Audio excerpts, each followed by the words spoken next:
जो खानदानी रईस है वो, जो खानदानी रईस है वो, मिजाज रखते हैं नर्म अपना।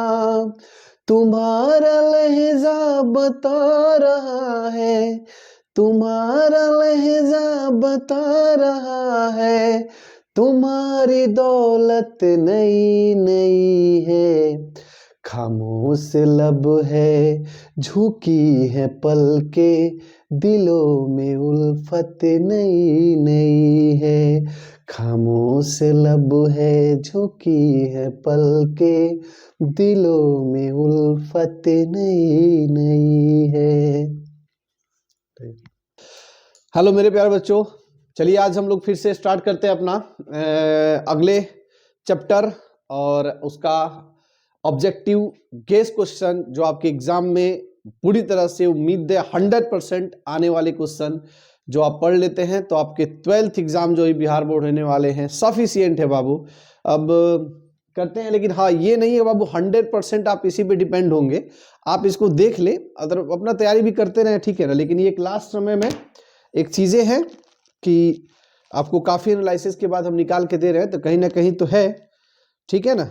चलिए तो ये रहा अपना बाबू आज का कौन सा, तो इलेक्ट्रोकेमिस्ट्री से हमने आज क्वेश्चन उठाया हुआ है और ये पहला क्वेश्चन है दिया हुआ बाबू, निम्नलिखित में से कौन द्वितीय सेल सेकेंडरी सेल है। निम्नलिखित में से कौन सेकेंडरी सेल है।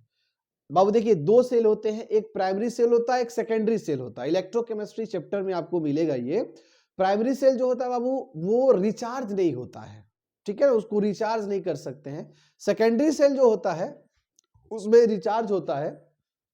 प्राइमरी सेल के अंदर में सिर्फ एक साइड से रिएक्शन होता है और सेकेंडरी सेल में आपको रिवर्स रिएक्शन देखने को मिलता है, ठीक है ना।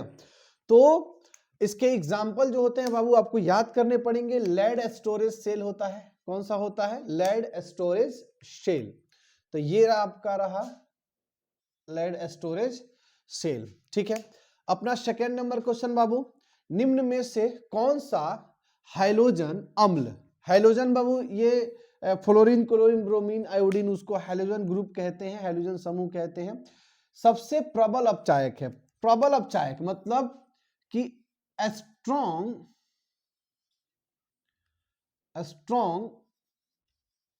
रिड्यूसिंग एजेंट, इसको इंग्लिश में कहते हैं, ठीक है बाबू, स्ट्रॉन्ग रिड्यूसिंग एजेंट। तो देखिए रिड्यूसिंग एजेंट वह अच्छा होगा जो खुद का अपने आप का क्या करेगा, ऑक्सीडेशन करेगा।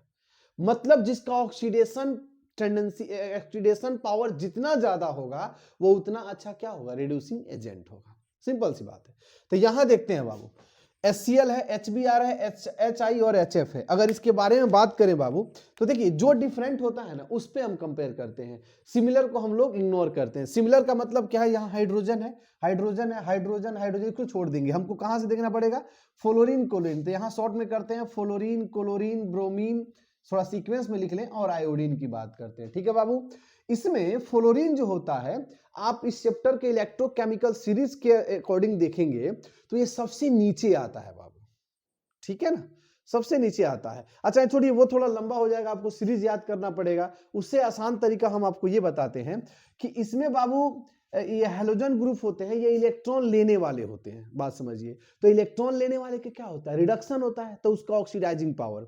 हमारा क्या कह रहा है, रिड्यूसिंग पावर कह रहा है, मतलब उल्टा करना है, ठीक है ना। इसका मतलब जो इससे समझ में आता है उसको कर लेंगे, या जो आंसर आएगा उसको पलट देंगे, बस इतना काम करना है। तो इसमें देखिए ये क्लोरीन फ्लोरीन दो को हटाइए, ये क्लोरीन और ब्रोमीन हटा देते हैं, सिर्फ ये दो को सोचते हैं हम लोग। तो ये शुरू में सबसे ये आता है और सबसे अंत आता है, मतलब ये कि इस दोनों में हमारी चीजें समझ में, ये तो पक्का दोनों के बीच का है, इसका तो हटा देते हैं। अब फ्लोरीन की बात करें तो फ्लोरीन जो होता है वह इलेक्ट्रॉन को बड़ी अच्छे से लेता है, इसका मतलब ये ऑक्सीडाइजिंग पावर इसका क्या होता है, ज्यादा होता है। तो इसका ऑक्सीडाइजिंग पावर ज्यादा, तो इसका ऑक्सीडाइजिंग पावर कम, और इसका ऑक्सीडाइजिंग पावर कम तो रिड्यूसिंग पावर ज्यादा। मतलब इसका रिड्यूसिंग एजेंट जो होता है, रिड्यूसिंग स्ट्रेंथ, ये क्या है, स्ट्रॉन्ग रिड्यूसिंग एजेंट हो जाएगा आयोडीन। तो आंसर आपका कौन सा हो जाएगा, सी, ठीक है ना, उल्टा कर देना है। जो हमको पता रहता है उसको क्या कर देना, उल्टा। जनरली फ्लोरीन क्लोरीन ब्रोमीन जो होते हैं वो क्या होते हैं बाबू, रिडक्शन करते हैं अपने आप को, मतलब ये ऑक्सीडाइजिंग एजेंट होते हैं। क्लियर है। चलो आज जबकि हमसे पूछ क्या रहा है, रिड्यूसिंग एजेंट के बारे में पूछ रहा था, उल्टा कर देना आंसर को। अगला चलते हैं, तीसरे नंबर क्वेश्चन दे रहा है कि अर्ध सेल अभिक्रिया के लिए स्टैंडर्ड इलेक्ट्रोड विभव है, स्टैंडर्ड इलेक्ट्रोड विभव है। अच्छा, ये रिएक्शन दिया है Zn से Zn+2 2 इलेक्ट्रॉन, ठीक है ना। फिर Fe से Fe+2 2 इलेक्ट्रॉन। इसमें इलेक्ट्रोड पोटेंशियल का वैल्यू दिया हुआ है कि E प्लस 076 वोल्ट, और ये क्या नाम है, इसका फेरस का दिया हुआ है कितना, इलेक्ट्रोड पोटेंशियल +41 वोल्ट, ठीक है ना।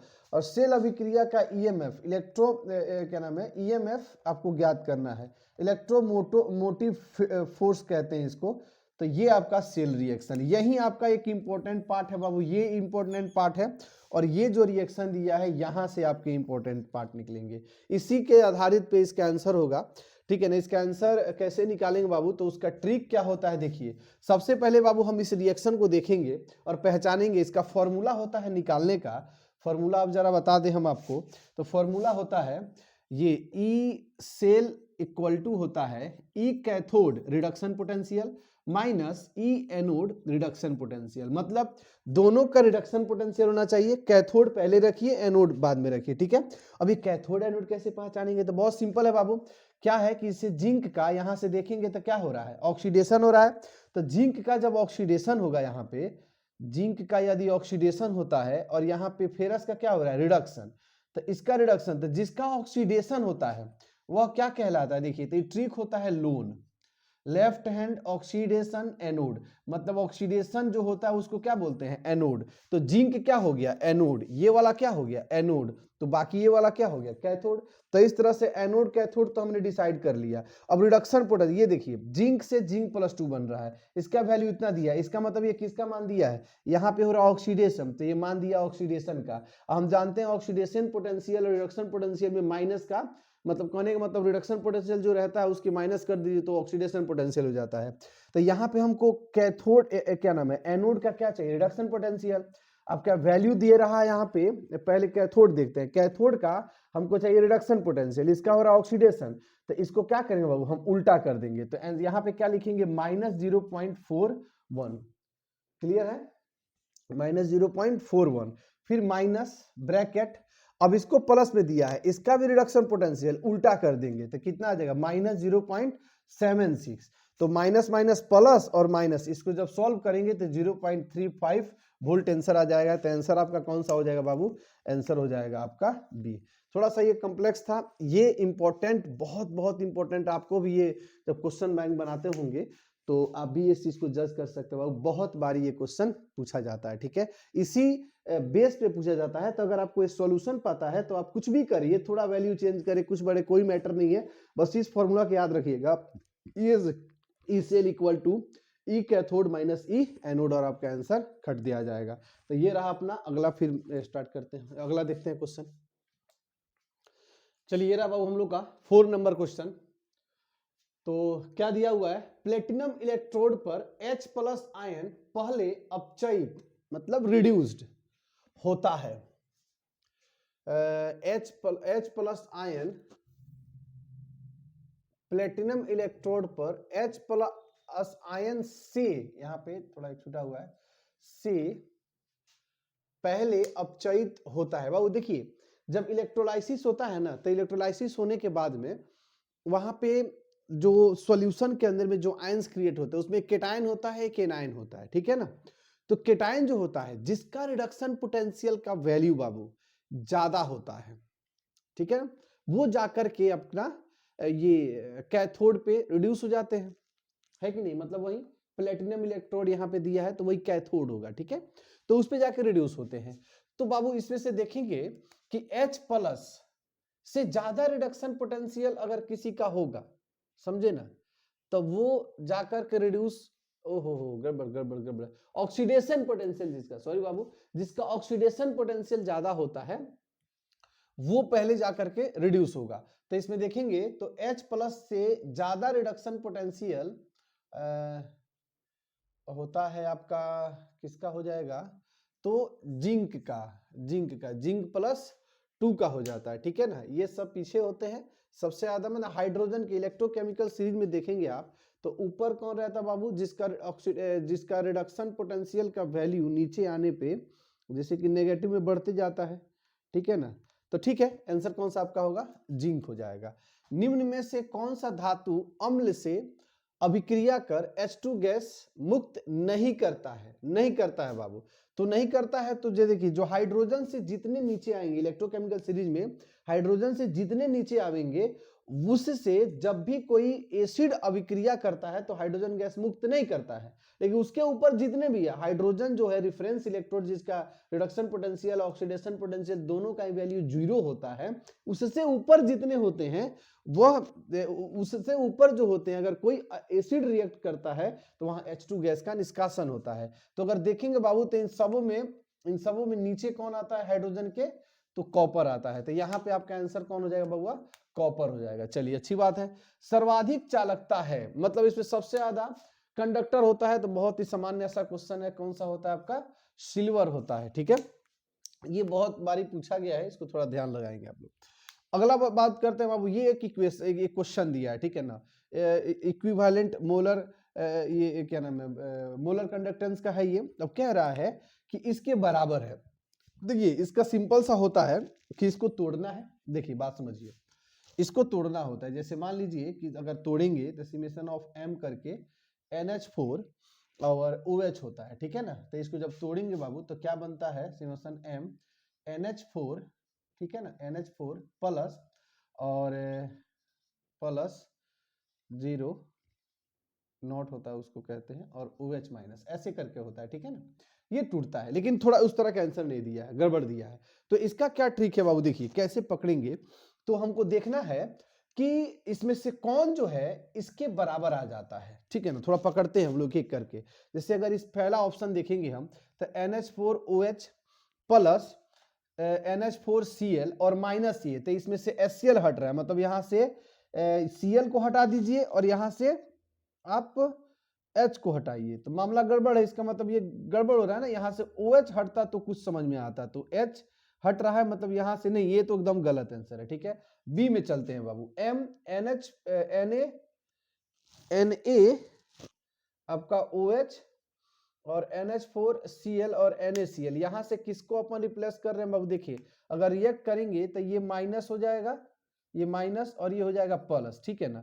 अब ये माइनस इसके साथ, इस प्लस के साथ रिएक्शन करके क्या बना लेंगे, NH4OH बन जाएगा, क्लियर है। और ये NaCl बन के यहाँ पे हट जा रहा है माइनस, माने NaCl यहाँ से हट जा रहा है, और ये दोनों आपस में जुड़ के ये बना लेना। इसका मतलब ऑप्शन आपका कौन सा सही हो जाएगा, बी सही हो जाएगा, ठीक है ना।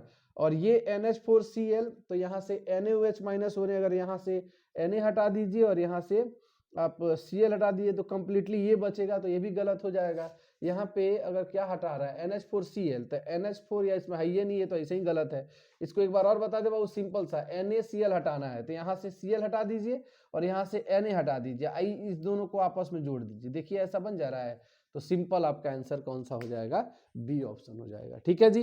तो ये रहा अपना 7 नंबर तक क्वेश्चन। आगे बढ़ते हैं हम लोग 8 नंबर पे। तो ये रहा बाबू हम लोग का क्वेश्चन 8 नंबर। क्या दिया हुआ है, 96,500 कूलम विद्युत धारा कॉपर सल्फेट के विलयन से गुजारने पर, देखो इस तरह के क्वेश्चन बाबू आवे, कुछ भी कहे, कॉपर सल्फेट कह दे, जिंक कह दे, फेरस कह दे, क्या कहे, उससे आपको हड़बड़ाना नहीं है, ठीक है ना। यहाँ तो कैसे सॉल्व करेंगे हम लोग, सिंपल है बाबू। क्या रहा है, देखिए 96,500 कूलम, ठीक है ना। अगर कॉपर को देखेंगे यहाँ पे तो क्या बनेगा, कॉपर प्लस 2, चूंकि इलेक्ट्रोलाइसिस होगा तो क्या मिलेगा हमको, कॉपर प्लस 2। अब कॉपर प्लस 2 को 2 इलेक्ट्रॉन देंगे तब जाकर के क्या बनेगा, ये कॉपर बनेगा, कोई डाउट, क्लियर है। अब ये कॉपर बनेगा बाबू, इसका मॉलिक्यूलर मास कितना होता है, 63.5 ग्राम होता है, क्लियर है, 1 मोल। अच्छा बताइए 2 इलेक्ट्रॉन मिलता तब नहीं इतना आता जी, बात समझिए।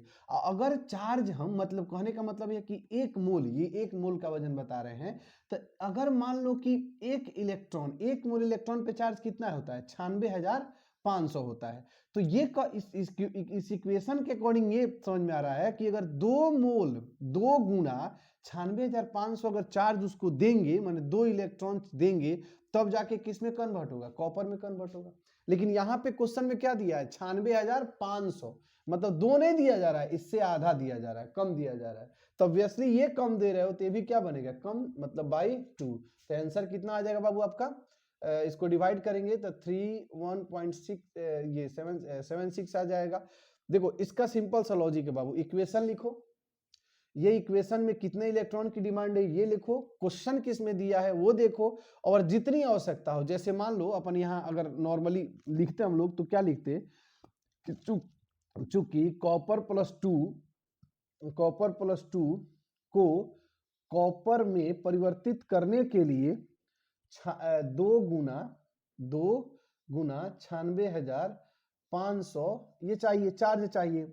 तो इसीलिए अगर मान लो कि बाबू हम लोगों को कितना चार्ज दे रहा है, 96,500, नहीं थोड़ा उल्टा लिख दिए हम, जो निकालना रहता है उसको हम लोग लास्ट में लिखते हैं, ठीक है ना। ऐसे लिखेंगे कि मान लीजिए कि 2 गुना 96,500 चार्ज देने पर, आवेश देने पर 63.5 ग्राम कॉपर निष्कासित होगा या रिड्यूस होगा। तो इसीलिए कितना बाबू, इसीलिए 96,500 देने पे कितना हो जाएगा, तो 63.5 इंटू, ये बाई नीचे चला आएगा 96,500 और गुणा 96,500, ये इधर चला जाएगा, ये कैंसिल कर देगा, आंसर आ जाएगा। तो जैसे निकाल लो, यहां से भी आप लॉजिक निकाल सकते हो, ये भी लिख के निकाल सकते हो, तो ये आपका आंसर हो जाएगा। अब बढ़ते हैं हम लोग 10वें नंबर क्वेश्चन की तरफ में। चलिए, तो 10वें नंबर क्वेश्चन में दिया है बाबू आपका क्या,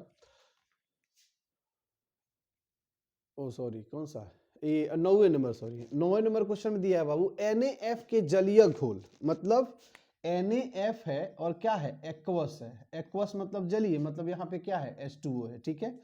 तो जलीय घोल का विद्युत विच्छेदन कराने पर कैथोड एवं एनोड पर प्राप्त होता है। तो देखिए Na प्लस हो जाएगा और F माइनस हो जाएगा, साथ में H प्लस हो जाएगा और OH माइनस हो जाएगा। अगर रिएक्टिविटी की बात करें तो यहाँ H की ज्यादा होती है और OH की ज्यादा होती है। तो अगर कैथोड पे H जाएगा तो क्या बनाएगा, H2, और एनोड पे OH जाएगा तो क्या बनाएगा, O2। तो इस तरह से आपका आंसर कौन चला जाता है बाबू, D number, O2 plus H2। ये F2 Na गलत है, F2 H2 गलत है, O2 Na गलत है, आपका आंसर कौन सा हो जाएगा, O2 और H2 हो जाएगा।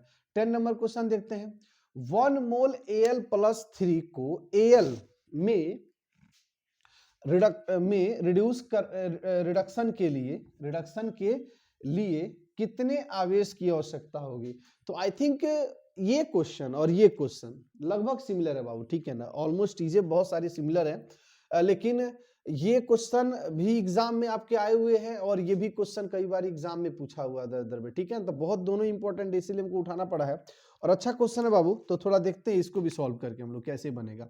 तो जैसे मान लीजिए कि यहाँ कह रहा है बाबू कि एल्युमिनियम प्लस 3 को हम लोग एल्युमिनियम में रिड्यूस करने के लिए 1 मोल एल्युमिनियम प्लस 3 को रिड्यूस करने के लिए कितने आवेश की आवश्यकता होगी। तो ये चार्ज पूछ रहा है, यहाँ पे चार्ज दे रहा था और क्या पूछ रहा था, वेट पूछ रहा था, है कि नहीं है। यहाँ पे क्या कह रहा है, चार्ज ही पूछ रहा है आपसे। तो ये तो बहुत आसान है, हमको इससे भी आसान है, ये बड़ा दिख रहा है आसान है। अब क्या बाबू, इस सिंपल सा बात क्या करना है आपको, बैलेंस कर लेना है। तो कितने इलेक्ट्रॉन चाहिए, 3 नंबर ऑफ इलेक्ट्रॉन चाहिए। अब बताइए एक मोल इलेक्ट्रॉन के लिए कितना होता है, 96,500 होता है। तो 3 मोल के लिए कितना हो जाएगा, ये हो जाएगा। तो मल्टीप्लाई करिएगा तो आंसर आपका कितना आ जाएगा, ए ऑप्शन हो जाएगा सही, ठीक है। तो बहुत आसान क्वेश्चन है। तो इस तरह से आपके बाबू और आपके साथ इसको करते रहिए, देखते रहिए और अच्छे से बाबू खुश रहा करिए, पूरे हैप्पी रहा करिए। कि इस समय तक जो प्रिपरेशन होता है किसी भी विद्यार्थी का 100% तो प्रिपरेशन कभी नहीं हो सकता है, सबसे पहली बात। तो इसीलिए जितना है आपका सबसे बेस्ट प्रिपरेशन है, जो आप कर रहे हैं वो बेस्ट है, बस उसको अच्छे से इसी लगन से आप करते रहें। तो चलिए ठीक है, मिलते हैं फिर हम लोग नेक्स्ट वीडियो में। तब तक के लिए मस्त रहिए,